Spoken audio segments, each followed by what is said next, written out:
welcome to another Design Clips here at W+9. This is Dawn. For today's cards, we're going to be taking a look at our new Sending Cheer die and our All the Cheer stamp set. Now this is mainly focused on the die today, however I wanted to throw in the stamp set as well because they complement each other so well. Now this is not a companion die, it is complementary, but it will not cut out the letters, so you can use them independently or together. So for the first card, we're going to be using a little glitter paper and some Stick It. Now I want to cut the cheer, the single cheer word, out of this glitter paper. And this Stick It's just going to turn it into more like stickers, so I don't have to mess with adhering them with liquid adhesive. Now I prefer the Stick It for glitter paper. As you know, glitter paper can be quite difficult to die cut through. Well, this Stick It is so thin, it doesn't add any bulk at all to the paper that you're die cutting. Some of the other brands do add a little bit more heft or bulk, and they can be more difficult to die cut through. But this Stick It is super thin, and so I do prefer it for glitter paper.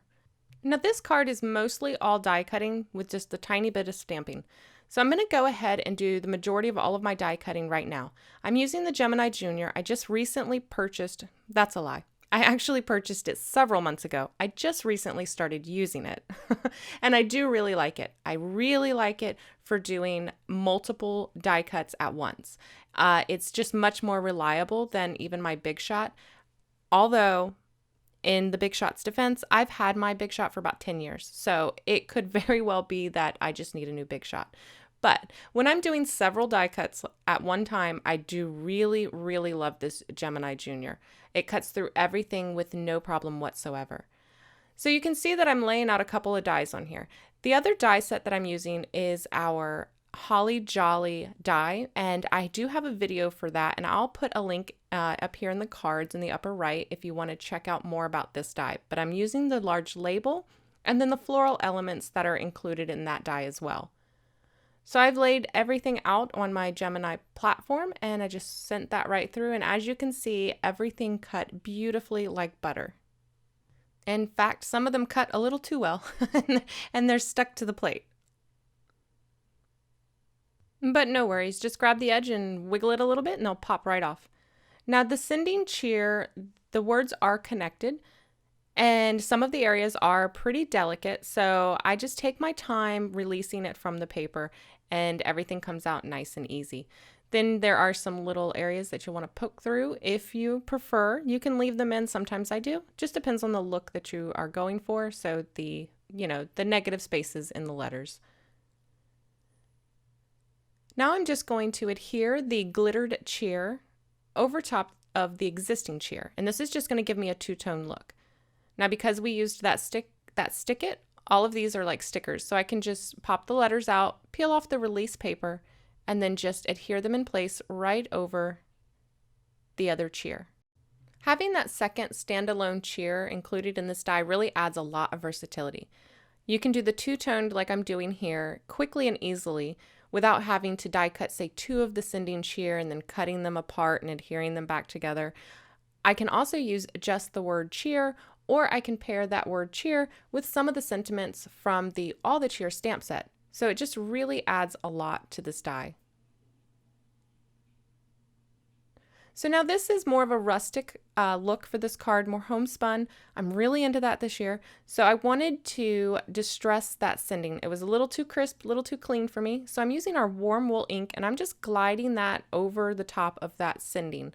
And it's just going to add this great uneven distressed look. And you could do this part before adhering that glitter cheer over top and it'd probably be a lot easier, but it was kind of an afterthought for me.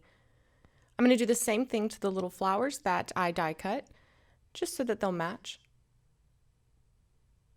I've cut down a panel slightly smaller than my card base, and I'm going to add some texture to it using the Fiskars paper crimper.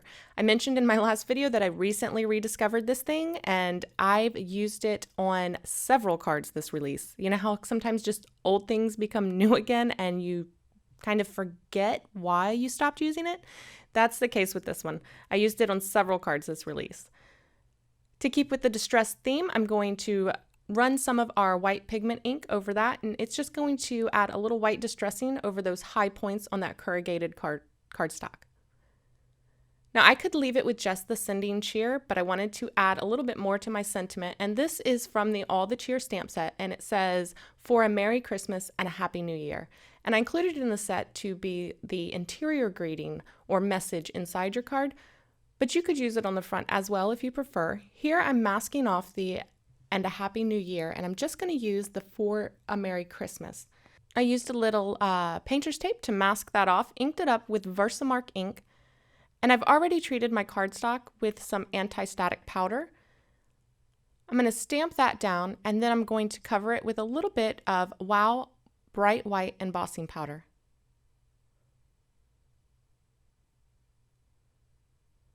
I'm going to knock off the excess, and then I'm going to use my heat tool to melt that down.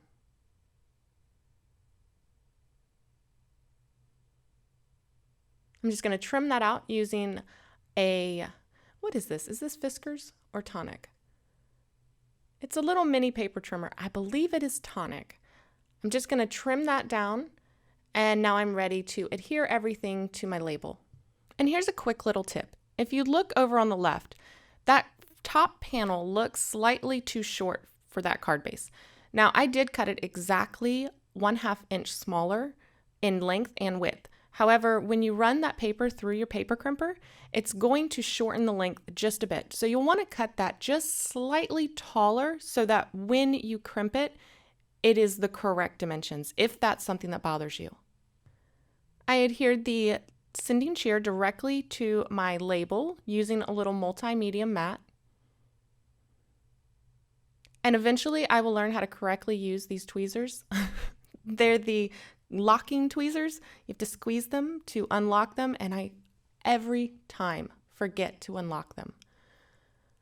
So here I'm adding that little dot on the eye, and this is really easy. I saved that leftover negative because I knew the dot on the eye was in there. I just lined it back up over the sending, put some adhesive on the back of that dot, and pushed it through with a piercer tool. I'll adhere my little sentiment strip with a little 3M foam tape, and then I'll move on to my flower clusters. Now I wanted to adhere the larger cluster with some 3M foam tape, but these are some small little elements, and trying to cut down that foam tape would be a nightmare. So what I'm going to do instead is I'm going to try to adhere it as one whole unit. You can see here I missed that other holly leaf, but what I'm doing is setting out my arrangement, and then I'm going to use my tweezers to pick up all 3 pieces at once. And then I'm going to flip it over and cut down a piece of foam tape and apply that right over the center. And that's going to grab all 3 of those pieces and again, adhere it as one whole unit. I've also made sure to adhere it right in the center so that foam tape will show through the center of that flower, because I'm going to come back later and add a center, and the adhesive will already be there to hold that piece. The smaller cluster I'm going to adhere directly to the label, again using the liquid adhesive. And I used a little Tombow Mono multi-glue to adhere the corrugated panel to the card base. This is kind of like my workhorse glue.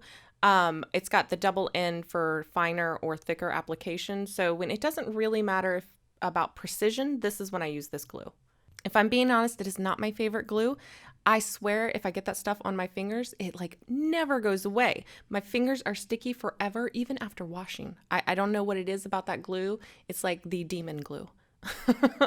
So here I am putting the centers in the flowers. I've colored a piece of cardstock with that warm wool ink, and then I die cut a couple other flowers out of it. I'm going to line that die cut over my other one, and then I'm just going to pop that center through, and then I'll do the same thing for the large one. This is optional. You could always use some enamel dots or some Nuvo drops to add your centers, and that would look great as well. Okay, for the second card, I'm going to stamp out a buffalo plaid background, and I'm not going to show you the whole process here. In my last video, I have a little bit more on this stamp set. This is the stripe from our Holly Jolly Christmas stamp set, and I go into detail on how to do your striped backgrounds and your plaid backgrounds using this. I'll have a card in the upper right-hand corner here. You can check that out if you haven't already. And this card uses a lot of die cuts again. So I've got our Sending Cheer die, and then I'm using the tree from our Stitched Holiday Icons die. This is another oldie but goodie. It's probably somewhere between 3 and 5 years old, I think, but it's a great die set. It's got the tree, a snowman, a stocking. It's just another really great, generously sized die. I'm also using our 4-bar stitched rectangles, and I'm cutting that from some vellum. I'm going to go ahead and send this through my Gemini. And then we can move on to detailing these die cuts. And we're going to use, again, you guessed it, the paper crimper. I want to crimp all the things, guys. I just want to crimp everything. Maybe it's because I was an 80s child and I'm somewhere deep down just really missing the hair crimper. I know you know what I'm talking about. I rocked some horrible crimped hair. I had the one with all the interchangeable plaits and I thought it was amazing. And you look back on some photos and you're like, what was I thinking? So now I'm just really excited to be able to crimp things again, but I don't have to walk around with horrible hair. Oh, the 80s. Yeah, we're just not even going to go there. The 90s were only slightly better, but we should probably just focus back on this card. I added a little white distressing with the white pigment ink, and now I'm going in with some Nuvo glitter accents and adding some glitter to this project. I love this product because the glitter is in the glue. I have a love-hate relationship with glitter. I love it and I hate it being all over the place, on my face, in my hair, on my dog. So here it's built into the glue and it stays exactly where I put it. Win-win. I'm also going to take advantage of the fact that it is glue, and I'm going to adhere my sending cheer die while it's still wet. I'm adding a little extra adhesive in the center areas because I only added that glue really to the edges of my die cut. So I want to make sure that it's adhered in the center as well as on the edges. I'm just going to lay that over top and then press that right into the glue. I've adhered my vellum panel to my card base and then added a little pile of silver thread there. Put some 3M foam tape on the back of my die cut, and I'm just going to use that 3M foam tape on the back to adhere the die cut and hold the thread in place. To finish this one off, I added a couple of little accents from that Holly Jolly die, and then just finished off the centers of the flowers with little white Nuvo drops. Here you can see all of that sparkle on the tree. I know this is a non-traditional color palette, but this is one of my favorites, and this is actually my second tree. This is the color palette that it is decorated in. I love those colors, and I just love that feel. Here's a look again at that sending cheer card. Here you can see it's got its sparkle as well. It's a little more subtle, but again, love this color palette. And then finally off camera, I created one more version. This is more traditional. And again, I added that glitter. This time I added it to the holly leaves, and I really love this one as well. And if you're into the more traditional color palette, this one might be more your tea. I hope you enjoyed today's video. Remember, I'll have all of the supplies listed in the description box below. You can find all of the featured W+9 supplies at W+9.com, as well as at many of your favorite retailers. As always, thank you so much for watching, and I will see you next time. Bye!